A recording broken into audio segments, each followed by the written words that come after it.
잠언 24장 11절에서 14절까지 하겠습니다. 24장 11절 14절 읽습니다. 너는 사망으로 끌려가는 자를 건져주며 살육을 당하게 된 자를 구원하지 아니하려고 하지 말라. 내가 말하기를 나는 그것을 알지 못하였노라 할지라도 마음을 저울질하시는 이가 어찌 통찰하지 못하시겠으며 내 영혼을 지키시는 이가 어찌 알지 못하시겠느냐. 그가 각 사람의 행위대로 보응하시리라. 내 아들아 꿀을 먹어라. 이것이 좋으니라. 송이꿀을 먹어라.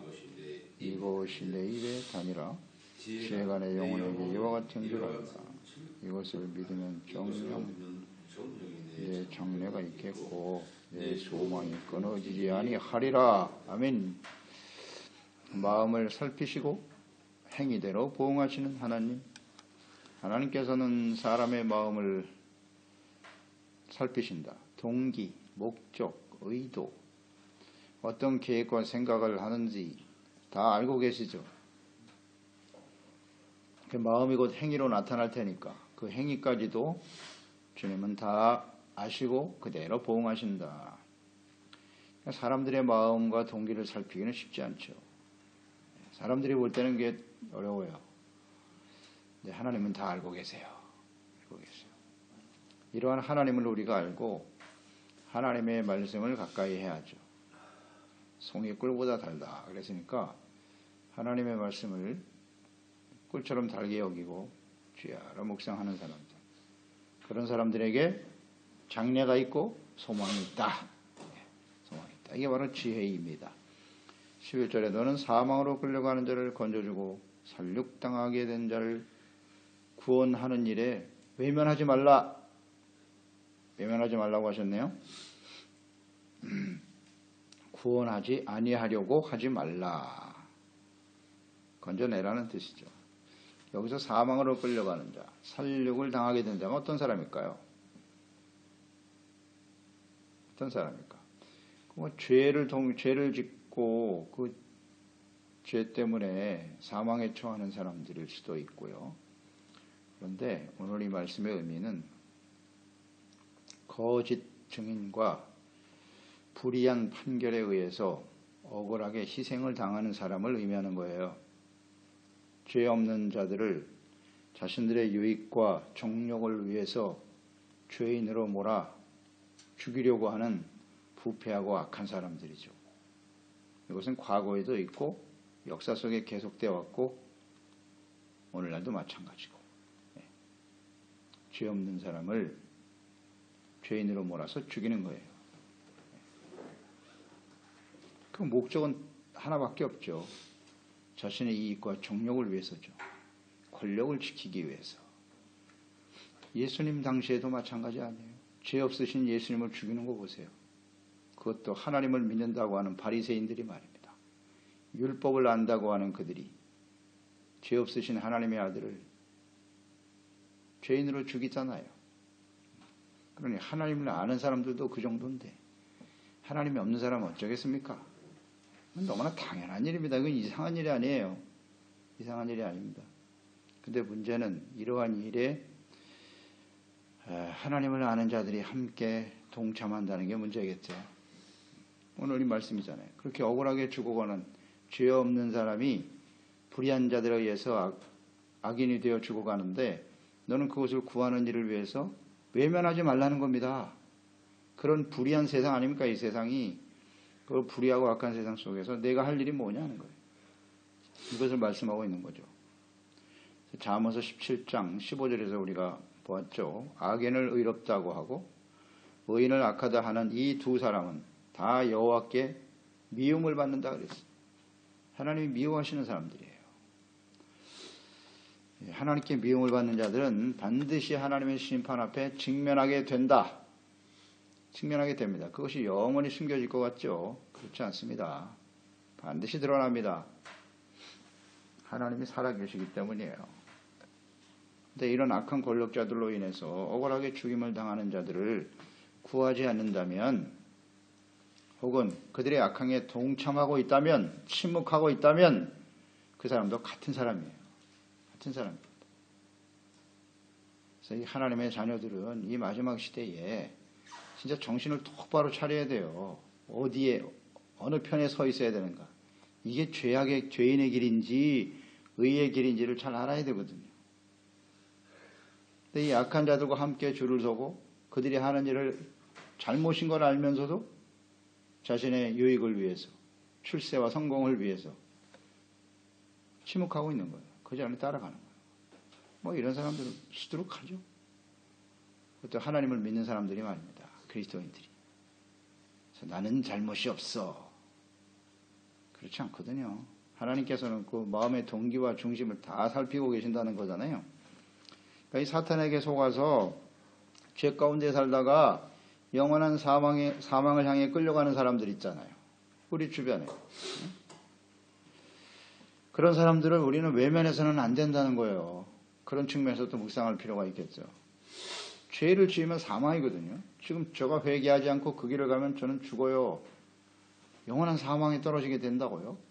그러면 그걸 우리가 묵인하고 침묵하고 가만히 있으면 안 된다는 거예요. 구원해 내라는 거죠. 구원해 내라.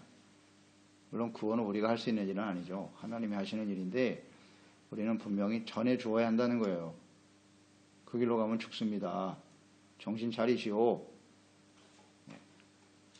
선지자들이 할 수 있는 일, 그 역할 우리가 해야 된다는 거죠. 그래서 우리는 에스겔서 3장 17절 이하의 말씀을 묵상하게 되죠. 인자야, 내가 이스라엘, 너를 이스라엘 족속의 파수꾼으로 세웠다. 너는 너의 입의 말을 듣고 나를 대신하여 그를 깨우쳐라. 이게 오늘 예수 그리스도 안에서 구원받은 우리들에게 주신 사명이에요. 파수꾼.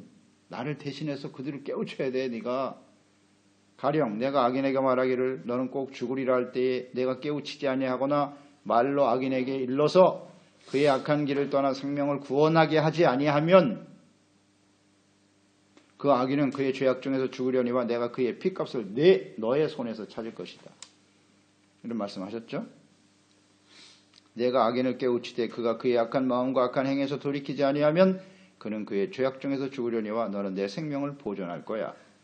또 의인이 그의 공의에서 돌이켜 악을 행할 때에는 이미 행한 그의 공의는 기억할 바 아니라. 중요한 말씀이죠. 의인이 그의 공의에서 돌이켜 악을 행할 때는 이미 행한 그의 의는 기억할 바가 아니라는 거예요. 과거에 의를 행했는데 지금 악을 행하고 있다면 그 의가 하나도 의미가 없어진다는 거예요. 이게 하나님 뜻이에요. 그 의인이 그 공의에서 돌이켜 악을 행할 때 그걸 깨우쳐 줘야 된다는 거예요. 바르게 깨우쳐 줘야 한다. 그것을 두면 그가 죽을 것이고 이는 내가 그를 깨우치지 않았습니다. 그는 그의 죄악 중에서 죽으려니와 그의 피값은 내 손에서 찾으리라. 그러나 내가 그 의인을 깨우쳐 범죄하지 아니하게 하므로 그가 범죄하지 아니하면 정령 살리니 깨우침을 받는 너도 내 영혼을 보존하리라. 제 말씀의 핵심은 이거죠. 악을 행하다가 죽는 사람이 있다. 사망을 향해서. 그것도 깨우쳐야 된다. 네가 사명이고 또 하나는 의인인데 예수 믿고 구원받았어. 하나님의 자녀인데 그가 악을 향해서 달려가고 있다면 그래도 저 사람 뭐 예수 믿는 사람이고 하나님을 아는 사람이니까 괜찮겠지가 아니라는 거예요. 그 이전의 의인은 하나도 기억되지 않는다는 거예요. 그러니까 그냥 방관하지 말고 정신 차리시오. 굉장히 중요한 말씀입니다, 여러분. 에스겔 3장 17절이야 우리가 수요예배 때 이 말씀 묵상했죠. 이게 하나님 뜻입니다. 뭐 교회 다니니까 뭐 어째 되겠지. 아니라는 거예요. 깨우치라는 겁니다. 당신 그대로 가면 죽어요! 라고 말해야 돼요. 그걸 깨우쳐 주지 않으면 그 피값을 나에게서 찾는다고. 매우 중요한 말씀입니다. 악한 자가 멸망을 향해서 가고 있는데 그냥 수수방관하고 어떻게 되겠지? 우리가 해야 될 일이에요. 파수꾼이에요. 깨우쳐야 돼요. 저는 이 말씀이 굉장히 중요한 의미 있는 말씀이라고 봅니다. 우리가 하나님 앞에 섰을 때 죄인을 향해서 복음을 전해야 되기도 하지만 의인들이 부패하고 타락한 이 시대 속에서 우리가 해야 할 일은 과연 무엇일까? 이런 걸 잘 생각해야 돼요. 그러니까 이 말씀이 1차적으로는 뭐 선지자들, 주의 종들에게 해당이 되겠죠. 주의 종들에게. 그리고 이 하나님의 말씀과 뜻을 깨달은 우리 그리스도인들에게 해당이 되겠죠. 너는 내 주변에 있는 사람들에게 어떻게 했는데? 그 길로 가면 죽는다고 얘기했니? 깨우치도록 힘썼어? 라는 걸 우리에게 물으시겠죠. 그만큼 중요하다는 겁니다. 살육을 당하고 사망에 처한 자들을 그냥 내버려두면 안 되죠. 살려야죠. 우리가 할 수 있는 일은 깨우치게 하는 것이다. 12절 내가 말하기를 나는 그것을 알지 못했어요. 네, 이런 말을 하는 거예요. 그 사람이 그렇게 억울하게 죽음을 당하는지 희생을 당하는지 나는 몰랐습니다. 12절에 그렇게 말할지 몰라도 하나님 마음을 저울질하시는 이가 어찌 통찰하지 못하시겠으며 내 영혼을 지키는 자가 어찌 알지 못하시겠느냐. 그 각 사람의 행위대로 보응하실 것이다. 나는 몰랐다고 숨긴다고 하나님 모르실까요? 굉장히 중요한 말씀입니다. 이거. 그들과 함께 침묵하고 입 다물고 있었으면 나는 잘못한 게 없다고요? 모른다고요? 그들이 잘못했는지 난 몰랐어요. 그게 세상에선 통할지 모르지만요. 하나님 앞에서는 절대 용납될 수 없어요. 다 아신다잖아요. 왜 네가 침묵하고 있었는지. 그들이 죽어가고 있는데도 내 왜 가만히 있었어? 간단하죠. 자신의 유익을 위해서죠. 자신의 정력을 위해서. 쉽게 말하면 먹고 살기 위해서. 세상에서 출세하고 성공하기 위해서 입 다물고 있었던 거죠. 그렇지 않아요? 그게 현실이죠. 이게 현실에 딱 부딪히면요. 이거 뿌리치는 게 쉽지 않습니다. 쉽지 않아요. 힘 있는 사람과 함께 자기의 삶도 앞으로 편안하게. 그게 평안할까 과연? 그런 권력과 힘 있는 사람 밑에서 뭐 그 시간이 얼마나 될지 모르겠으나 권력과 부를 얻어서 이 기회를 놓치지 말고 내 영혼은 앞으로 주어진 인생을 행복하게 편안하게 살아보자. 이게 바로 어리석은 겁니다. 그거를 뿌리쳤어야죠. 근데 그걸 손을 다 잡잖아. 다 잡아요. 그래서 같이 빠지는 거예요. 같이. 네, 어리석은 사람들. 그런 걸 보면서 뭐 현실이잖아요. 지금 벌어지고 있는 일들인데 매일매일 생활 속에서. 이게 하나님 말씀을 모르면 그래서 이 잠언서 말씀 보세요. 이게 얼마나 지혜로운 말씀인가. 그러니까 우리 잠언 말씀 묵상하면서 깨닫는 바이지만 성경 전체가 이렇게 쫙 연결이 다 돼 있어요. 다 돼 있어요. 이 잠언서 안에 함축돼 있다고요. 함축돼 있어요. 그래서 지혜인 거예요. 하나님의 말씀과 연결이 다 돼 있다고요. 그러니까 하나님은 우리의 마음을 여기 하나님을 이렇게 고백하고 있죠. 마음을 저울질하시는 분이다. 또 하나는 내 영혼을 지키시는 분이다. 마음을 저울질한다. 이 저울질한다는 게 우리가 성경에 보면 감찰하신다는 말 많이 나오죠. 감찰하신다라고 하는 단어가 바로 하나님의 마음을 저울질하시는 뜻이에요. 저울질한다는 것은 무슨 의미죠? 저울질하신다. 사람의 마음의 동기, 의도, 생각을 다 알고 계시면서 테스트하신다는 거예요. 하나님 우리의 마음을 테스트하신다. 의인인지 악인인지 의를 선택할지 악을 선택할지 순종과 불순종을 살피시는 하나님이시다. 아멘입니다. 이 하나님을 잘 알아야 돼요. 신명기 8장에 잘 나와 있죠. 1절 이하에 내가 오늘 명하는 모든 명령을 너희는 지켜 행하라. 그리하면 이게 다 조건절이잖아요. 조건절인 게 다 바로 우리의 마음을 감찰하시는 거예요. 저울질. 너희가 살고 번성하고 여호와께서 너희 조상들에게 맹세하신 땅에 들어가서 그것을 차지하게 될 거야. 내가 하나님 여호와께서 이 40년 동안에 내게 광야 길을 걷게 하신 것을 기억하라. 이는 너를 낮추시고 너를 시험하사. 이게 저울질이에요. 내 마음이 어떠한지 그 명령을 지키는지 지키지 않는지를 알려하려 하심이었다. 지키는지 지키지 않는지. 저울질. 너를 낮추시며 너를 줄이게 하시며 또 너로 알지 못하면 내 조상들에게도 알지 못하던 만나를 내게 먹으신 것은 사람이 떡으로만 살 것이 아니라 여호와 입으로 나오는 말씀으로 사는 줄을 내가 알게 하려 하심이니라. 아멘. 광야, 저울질. 간단해요. 그러니까 우리에게 시련과 어려움이 다가올 때 우리는 감찰하시는 하나님을 봐야 돼요. 시련과 어려움이 다가왔다. 그러면 하나님이 나를 테스트하시는구나. 그 저울질하시는 초점은 뭐냐? 내가 하나님의 말씀을 지키는지 아니 지키는지, 하나님의 말씀을 순종하는지 아닌지 살펴보시겠다는 거 아닙니까? 거기서 내가 믿음이 있는지 없는지를 보시겠다는 거잖아요. 그렇죠. 그래서 우리가 시련을 당해보면 알아요. 시련을 당해보면 거기서 의심하고 원망, 불평, 불합격이에요, 불합격. 그런 시련과 어려움 속에서도 하나님께 대한 절대적인 신뢰와 믿음을 가지고 여호수아 갈렙을 떠올리면 돼요. 그래, 현실은 암울하지만 하나님의 말씀이 이루어질 거야.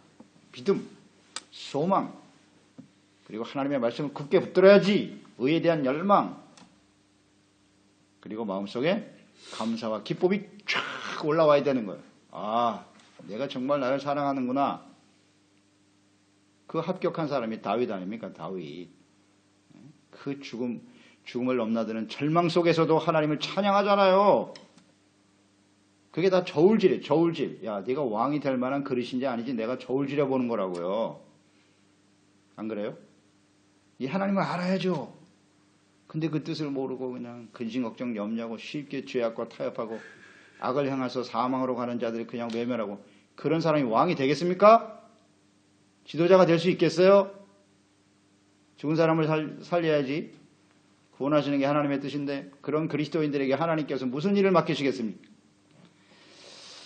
정확하네요. 그래서 우리는 깨우쳐야 돼요. 우리가 할 수 있는 일은 거기까지예요. 저러다간 죽겠구나. 바른 길로 가세요. 이 길이 생명입니다. 전해주고 깨우쳐주고. 그러나 본인이 그 죄 가운데 죽으면 어쩔 수 없다는 거잖아요. 그러니까 우리는 부지런히 가르쳐야 돼요. 증거하고. 마음의 동기를 살피신다. 이 부분을 우리가 생각하고요. 또 행위대로 보응하신다. 이건 성경에 가득하죠. 가득한데 선을 행하거나 악을 행하는데 그에 따라서 하나님 보응하신다. 신약 성경을 묵상해보죠. 로마서 13장 4절입니다. 그는 하나님의 사자가 되어 내게 선을 이루는 자니라. 그러나 내가 악을 행하거든 두려워해라. 그가 공연히 칼을 갈지 아니하였으니 곧 하나님의 사자가 되어 악을 행하는 자에게 진노하심을 위하여 보응하는 자니라. 악을 행하면 하나님이 칼을 가세요. 이거 시편 내용에도 가득하고요. 그대로 보응하신다. 악을 행하는 자에게는 진노하심으로 보응하시고, 또한 반면에 하나님의 말씀을 잘 지켜 순종하면서 의를 따라가면 의를 행하는 자에게는 신명기에 가득하죠. 신명기 15장 4절로 6절. 내가 말일 내 하나님 여호와의 말씀만 듣고 내가 오늘 내게 내리는 그 명령을 지켜 행하면, 이게 의잖아요. 의. 내 하나님 여호와께서 내게 기업으로 주신 땅에서 내가 반드시 복을 받을 것이고 너희 중에 가난한 자가 없으리라. 네 하나님 여호와께서 내게 허락하신 대로 내게 복을 주시리라. 내가 여러 차례 여러 나라에게 꽂을지라도 너는 꾸지 아니하겠고 내가 여러 나라를 통치할지라도 너는 통치를 당하지 않을 것이야. 약속이죠. 행한 대로 갚아주신다. 그러니까 의를 행하는 것이 얼마나 중요한지요. 이거 잘 묵상해야 합니다. 우리의 마음의 동기 절대 하나님 앞에 숨길 수 없어요. 숨길 수 없어요. 이건 하나님을 속이면 안 돼요. 속이면 안 됩니다. 만월이 여김을 받지 않으세요. 하나님은 다 보고 계신데. 그래서 우리는 하나님의 말씀에 귀를 기울이고 그 말씀과 뜻대로 순종하는 삶을 살아야 돼요. 이것은 정말 대단한 결단이 필요해요. 대단한 결단이 필요합니다. 사드락과 메삭과 아벳느고처럼 술과 포도주를 마시지 아니하며 악한 세대에 세속화되지 않겠다는 거잖아요. 하나님의 말씀과 뜻대로 하겠다. 이 좋은 기회가 날아갈 수도 있는 거예요. 권력의 중심에서 잘 살 수 있는 기회인데 과감한 쉽지 않죠. 이거 뿌리친다는 게 쉽지 않습니다. 이런 결단이 있어야 한다라는 거. 그래서 의를 선택할 때 하나님이 지켜주시는 약속이죠. 그러니까 계속 말씀 묵상하면서 깨닫는 바지만 우리 그리스도인들 하나님의 자녀의 초점은 언제나 후스티시아 의에 맞춰져 있어야 돼요. 나에게 어떤 대단한 유익이 찾아오고 권력과 부의 길이 열려 있어도 그게 의의 길이 아니면 선택의 여지가 없어요. 무조건 이건 내가 가야 할 길이 아니야. 고민할 게 뭐가 있어요. 자꾸 고민이 되면 그땐 발람 선지자를 떠올리면 되고요. 발람 선지자 가지 말아야죠. 그 길을 왜 갑니까? 기도해보고요. 기도해보고 무슨 기도해보고요. 하나님 말씀이 아니면 아닌 거지. 그러니까 오늘날 이 발람 선지자 같은 사람이 얼마나 많은지 몰라. 잠깐만요. 기도해보고 자기 뜻대로 한다면 또 기도해보고 또 기도해보고 어떻게 하라는 거예요 도대체. 무슨 기도를 하느냐가 중요하겠죠. 하나님의 뜻과 맞지 않는 기도는 아무리 해봐야 소용없어요. 결국 발람처럼 돼요. 욕심에 눈이 어두워가지고 돈을 주고 부귀 영화를 준다니까 다 속죠. 다 속아요. 다 속습니다. 하나님은 행위대로 보응하실 뿐이에요. 다윗의 고백이 깨달음이 얼마나 소중한지. 복이 있는 사람이 뭐냐. 악한 자와 그 꾀를 생각 같이 하고 도모하지 않는 거야. 죄인의 길에 서지 않는 것이고 오만한 자의 자리에 앉지 않는 것이다. 이건 생명이 생명. 놀라운 깨달음입니다. 정말 지혜로운 사람이에요. 어떻게 이런 은혜를 받았지? 우리도 마찬가지예요. 우리의 미래 복잡할 거 없어요. 오늘 우리 행한 대로 갚아지겠죠. 이루어지겠죠. 우리 미래는 그거예요. 의를 행하면 하나님께서 가난한 자가 없다고 하시잖아요. 필요한 거 채워주실 것이고 뭐 걱정합니까? 그것 때문에? 하나님께 대한 절대적인 신뢰와 믿음을 가지고 나가는 거지. 아멘이죠. 아멘. 진짜 믿음이에요. 별것도 아닌 것 때문에 말이죠. 잠시 다 사라져버려. 그런 세상의 유익 때문에 하나님 말씀을 버려요. 그런 일을 할 수 없다. 우리는 조심하게 되고요. 보응하신다. 그러니까 의를 행하고 주님을 따르는 길이 곧 우리의 영혼을 지키는 것이다. 우리 영혼을 지키시니까 하나님의 백성들 40년 동안 거기서 훈련을 시키신 거예요. 그 일부러 고생시키시는 게 아니잖아요. 가나안 땅에 가면 그 취약이 가득한데 너희들 이런 상태로 들어갔다가는 너의 영혼은 금방 부패하고 썩어버릴 거야. 그러니까 여기서 훈련 받아야 돼. 그래서 영혼을 지켜주시는 거라고요. 우리에게 시련과 어려움이 필요한 것은 너희들이 시사상이 있든 이런 식으로 살다가는 절대 천국 못 가. 이 약한 세대에서 너희가 승리할 수 없다고 해서 훈련시키시는 거 아닙니까? 시련과 연단을 통해서. 간단하잖아요. 그게 영혼을 지키시는 하나님의 사랑이라고요. 근데 그걸 깨닫지 못하고 그냥 원망 불평해대고 그냥 낙심하고 하나님이 계시니 안 계시니 안타까운 일이죠. 하나님을 너무 몰라요. 너무 몰라. 겸손해지면 되는데 의를 생명처럼 소중히 여기면 될 텐데. 그래서 기뻐하고 감사해야 되는 거예요. 고난과 시련이 다가오면. 13절 송이 내 아들아 꿀을 먹어라. 이것이 좋으니라. 송이 꿀을 먹어라. 이것이 내 입에 다니라. 지혜가 내 영혼에게 이와 같은 줄을 알라. 이것을 얻으면 정령이 내가 장래가 있겠고 내 소망이 끊어지지 아니하리라. 아멘. 아멘입니다. 야, 이 잠언서 말씀만 제대로 알아서 우리의 인생이 그냥 가장 확실한 인생이 될 텐데. 꿀이라고 하는 건 뭐겠어요? 송이꿀은 하나님의 말씀이죠. 하나님의 말씀. 10편, 19편, 9절로 10절 아닙니까? 여호와를 경외하는 도는 정결하고 영원까지 이르고 여호와의 법도 진실하여 다 의로우니 금, 곧 많은 순금보다 더 사모할 것이며 꿀과 송이꿀보다 더 달도다. 10편, 119편, 103절, 104절 주의 말씀의 맛이 내게 어찌 그리 단지요 내 입에 꿀보다 더하나이다. 더 다나이다. 주의 법도들로 말미암아 내가 명철하게 되었으므로 모든 거짓 행위를 미워하나이다. 아멘. 하나님의 말씀이 송이꿀보다 더 달다. 이 송이꿀은 하나님의 말씀이잖아요. 계명. 하나님의 말씀을 가까이 해야만. 그래서 우리 마음과 의도를 말씀 앞에서 다 드러내고 잘못된 건 버리고 우리의 마음을 살피시고 영혼을 지키시고 우리를 마음을 저울질하시는 분이 하나님이시기 때문에 주님의 말씀을 가까이 해야죠. 방법은 거기밖에 없어요. 말씀이 지혜 아닙니까? 지혜. 말씀대로 순종하는 것이 의고. 숨길 수 없어요. 절대로 말씀 앞에 드러난 우리 생각을 다 버려야 돼 빨리. 송이꿀보다 달다. 이것이 바로 우리가 진정 하나님이 주시는 은혜와 축복을 누리면서 하는 것이에요. 비결이에요. 비결. 잘 한번 묵상해 보세요. 결론적으로. 말씀에 대한 태도가 어떠한지요. 하나님의 말씀을 송이꿀처럼 달게 느끼고 있나요? 지혜의 말씀이 꿀과 같이 달아서 매일 묵상하기를 즐거워하고 있나요? 이 문제입니다. 말씀 앞에서 자신의 마음의 동기와 생각을 살피고 의를 따르며 살아가는 것, 의를 행하며 살아가는 것이 정말 즐거움일까요? 달콤하고 즐겁습니까? 이 문제. 근데 언제부터 말씀 듣는 게 별로 재미가 없어. 기쁨도 없고 말이죠. 의미도 없고 이게 심각하게 병든 거예요. 병든 겁니다. 세상에서 뭐 이야기 듣고 뭐 이런 거 보는 건 좋아하는데 즐거움이 있는데 하나님 말씀 듣는데 즐거움이 없어. 이건 심히 부패한 겁니다. 심각한 상황에 그대로 계속 가면 죽습니다. 죽습니다. 오늘 말씀 앞에서 우리가 분명히 깨닫자고. 하나님의 말씀이 달콤함이 사라졌다면, 즐거움이 기쁨이 사라졌다면 우리는 지금 사망을 향해 가고 있는 거예요.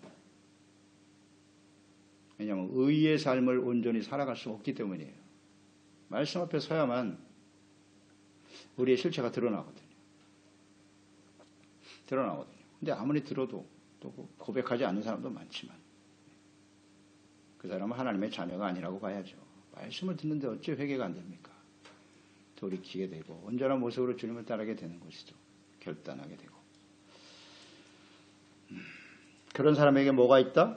송이꿀처럼 달다 그랬잖아요. 단 이런 사람들이 바로 14절로 이어지죠. 지혜가 내 영혼의 이와 같은 줄을 알아라. 지혜가 내 영혼의 이와 같다. 지혜의 말씀이 꿀처럼 우리의 영혼을 즐거움을 주고 기쁨을 준다. 이렇게 될 때 정령이에요. 하나님이 정하신 뜻대로 내 장래가 있겠고 내 소망이 끊어지지 않을 것이다. 아멘이죠. 내가 오늘 말씀을 즐거워하고 그 말씀 앞에 우리의 죄를 깨닫고 회개하고 돌이켰다. 장래가 있다. 장래. 오래 살 의미가 있는 거예요. 존재 의미가 있는 거죠. 늘 묵상되는 바지만 장래가 있고 소망이 있는 거예요. 우리의 장래와 소망 어떻습니까? 불투명해요? 모르겠어요? 그 이유가 어디에 있는지를 우리는 잘 말씀을 통해서 잘 깨달아야 합니다. 하나님 아버지, 오늘도 이 말씀을 통해서 지혜를 깨우쳐 주시니 참으로 감사드립니다. 우리가 이 하나님을 알고 또 진리의 말씀을 듣고 이렇게 깨달아 이 말씀이 송이꿀보다 더 달고 말씀을 통해서 하나님을 알고 하나님의 뜻을 알고 그 앞에 드러날 우리의 마음에 있는 생각, 의도 이 잘못된 것을 주님께 회개하고 돌이킬 수 있음이 이 얼마나 큰 축복인지요. 할렐루야. 이 하나님의 은혜와 축복이 우리 인생 마감하는 그날까지 계속되게 하세요. 과거의 의가 내가 오늘 악을 행하고 있다면 그 의가 하나도 기억하신 바 되지 않는다고 하셨네요. 우리 자신을 위해서 우리 자신을 깨우는 파수꾼이 되어야 하고 또 우리와 함께 살아가는 지체와 우리 가족들 파수꾼으로서의 역할과 사명을 잘 감당함으로써 정말 간절히 바라옵기는 우리가 그들을 구원할 수는 없습니다. 다만 그들에게 바른 길을 제시하고 우리 모든 지혜와 가족들이 20대에 정신을 똑바로 차리고 하나님의 의와 진리와 생명의 길로 나아갈 수 있도록 하나님의 말씀을 듣고 묵상하는 일이 송이꿀보다 더 달고 그것이 우리의 영혼을 지켜 진정 우리의 장래와 소망이 있는 아름다운 인생이 될 수 있도록 도와주시옵소서. 예수님의 이름으로 기도드리옵나이다. 아멘. 잠언 24장 11절